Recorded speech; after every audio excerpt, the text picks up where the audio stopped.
అలాగే బళ్ళారి చౌరస్తాలోనే కర్నూలు, అనంతపురం, బెంగళూరు తిరిగే బండ్ల ద్వారా మాకు నష్టం కలుగుతుంది.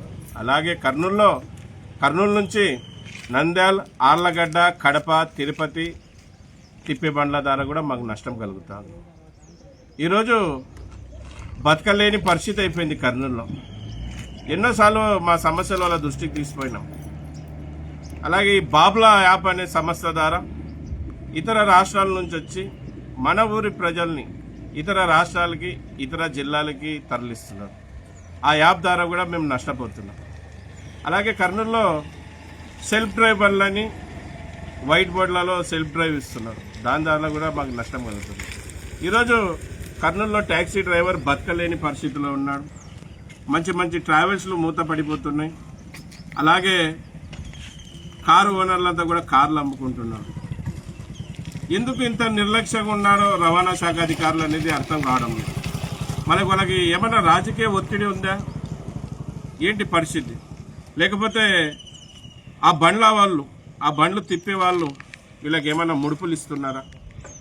మళ్ళీ తెలివి కలిగిన వాడికి, ప్రతి ఒక్కరికి తెలివి ఉన్నవాడికి అనుమానం వస్తుంది.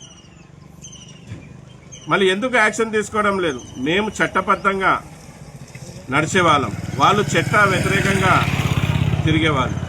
చట్టబద్ధంగా వందలకు వందలు, వేలకు వేలు ట్యాక్సులు కట్టేవాళ్ళం మేము. మళ్ళీ కర్నూలు రవాణా శాఖకి, ప్రభుత్వానికి ఎంతో నష్టం చేసే వాళ్ళకి వీళ్ళు కర్నూలులో ఉండే రవాణా శాఖ అధికారులు సపోర్ట్ చేస్తున్నారు. ఎందుకు మేము లీగల్గా ఉన్న వాళ్ళకి సపోర్ట్ చేయడం లేదు? మళ్ళీ ఈరోజు నుంచి కర్నూలు ఆర్టీఓ ఆఫీస్ ఎదురుగా నిరసన తెలియజేస్తూ నిరాహార దీక్ష చేస్తున్నాను. ఇది వీళ్ళు స్పందించి మాకు న్యాయం చేసేంతవరకు, న్యాయం దొరికేంతవరకు ప్రతిరోజు నేను కర్నూలు కొండారెడ్డి బ్రిడ్జ్ ఎదురుగా ఉన్న అంబేద్కర్ గారి విగ్రహం దగ్గర నుంచి పాదయాత్రగా వచ్చి ప్రతిరోజు ఇక్కడే కూర్చుంటాను. మళ్ళీ మాకు న్యాయం దొరకాలని, న్యాయం కావాలని ఈ నిరాహార దీక్ష చేస్తున్నాను. మళ్ళీ అందరూ సపోర్ట్ చేయాలని, ప్రతి ఒక్కరూ దీని గురించి అధికారులకు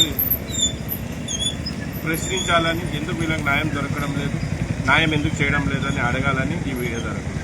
అందరికీ నమస్తే.